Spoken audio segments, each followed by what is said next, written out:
Welcome to Humanity Freak Ya, where humans are the masters of war. This video contains curated stories and narratives from users on Reddit's Super HFY. All stories are property of their respective authors. This content is narrated for entertainment and educational purposes. For specific stories and author credits, please see the video description.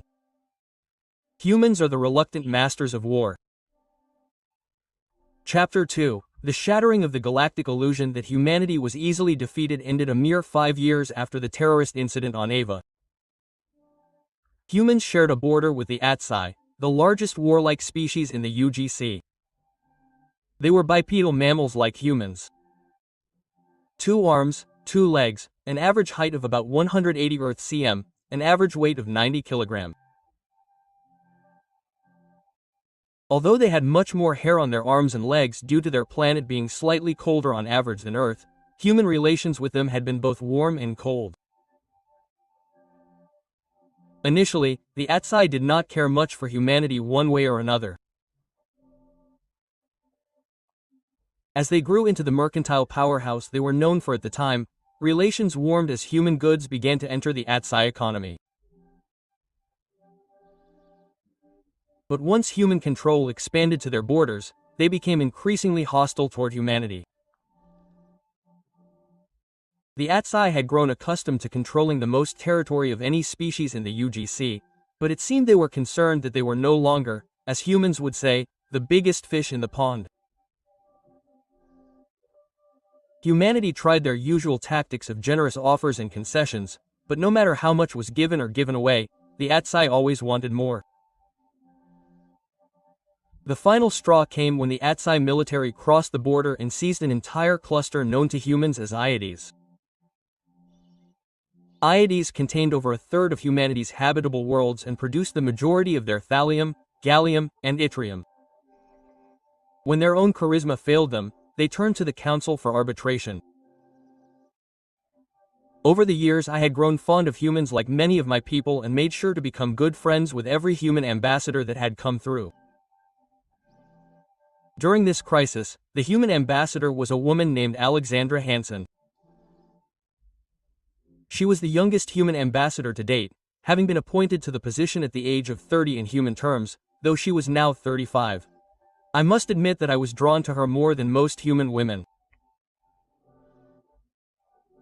There was something about her that I found very attractive, something apart from her physical appearance which was already very pleasing to the eye.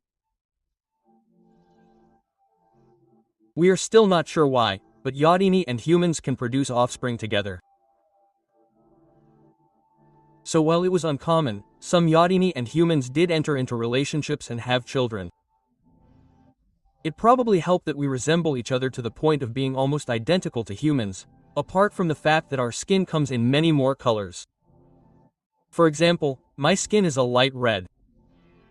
I am told that humans call it coral red. Anyway, I must also confess that I had considered possibly trying to take my friendship with Alexandra or Ali to her friends further.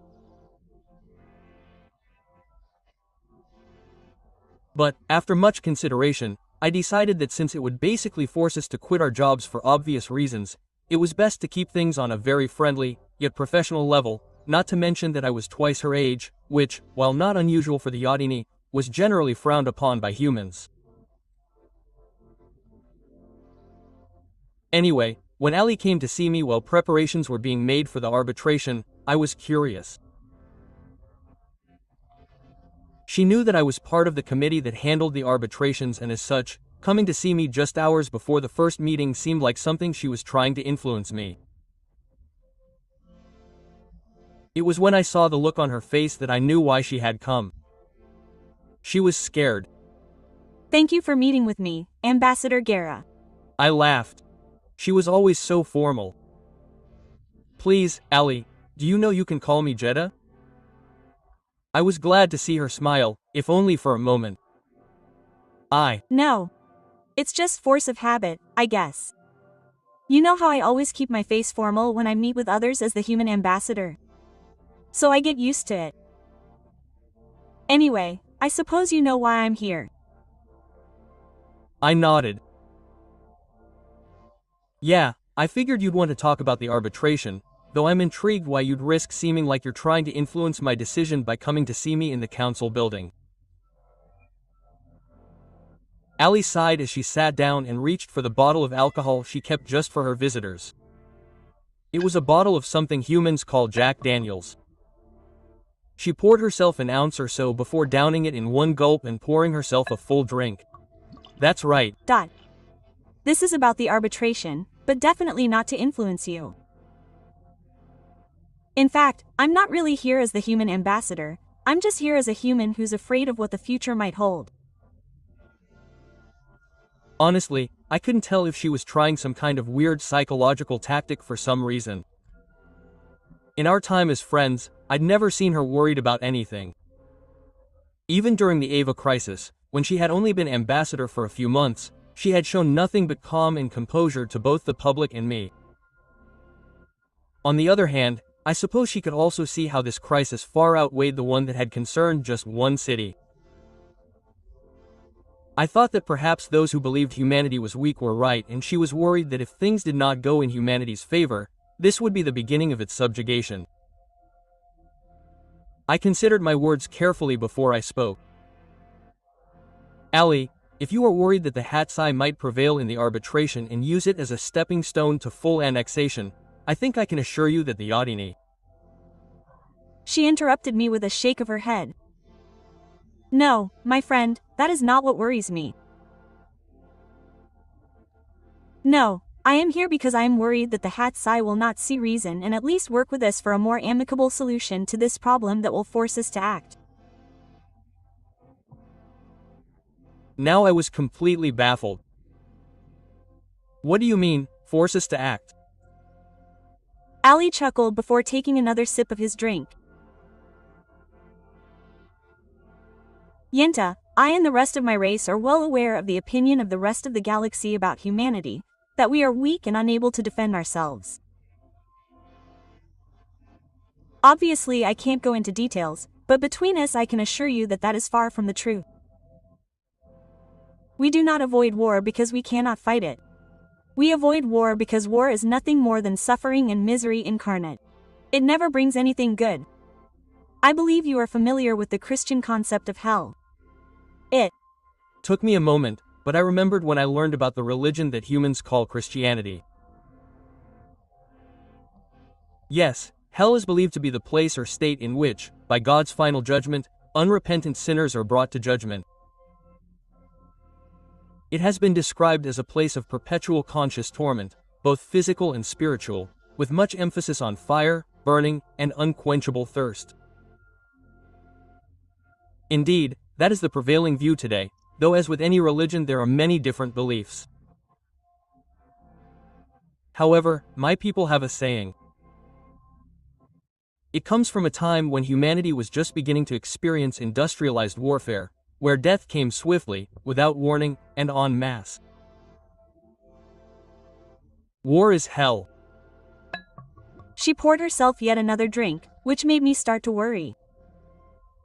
She had to arbitrate soon, but this was her third drink in just 10 minutes. And she obviously knew that being drunk was not a good state of being when dealing with delicate matters. I personally can't disagree, though I obviously haven't experienced war firsthand. For my training while in the military, I was subjected to virtual reenactments with audio, images, and physical sensations of wars from before my people took to the stars to prepare my mind for what war would be like. Her face darkened for a moment before returning to its near constant look of depression. I won't go into it, but suffice it to say that they dwarf almost everything any other race has ever seen, from what I've read. My thoughts returned to my learnings about my own people's wars, both internal and after we ventured into space. The Yadini quickly learned that there was more to be won through cooperation than through force. The worst we ever experienced was our one world war. And the hundreds of thousands of deaths convinced us that there had to be a better way.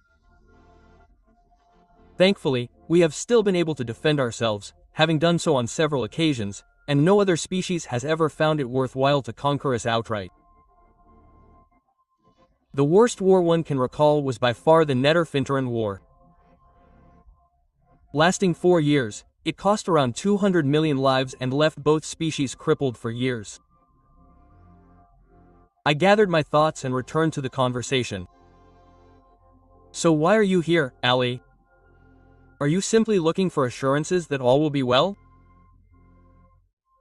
No, really, as nice as that would be, I am here to ask, not as the human ambassador, but as a normal human, that you and the arbitration committee do everything you can to get the Hat side to work with us. As you can imagine, they can't have the whole shebang, but you also know that we're more than willing to do almost anything short of that. I gave her my best reassuring smile. I assure you, Ali, we'll work things out. Ali smiled again, though this time it was much more somber than before. I hope so, Yenta. I hope with every fiber of my being that what my people fear most doesn't come to pass.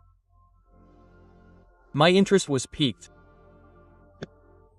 If I may ask, what is it that your people fear most? She glanced to her right out a window, at the lush gardens below that housed plants from every world in the UGC before looking back at me with an expression on her face that was somehow grimmer and darker than ever. When good men go to war. If you enjoyed my content, please leave a like, hit the bell, and consider subscribing. Thank you, and I'll see you next time.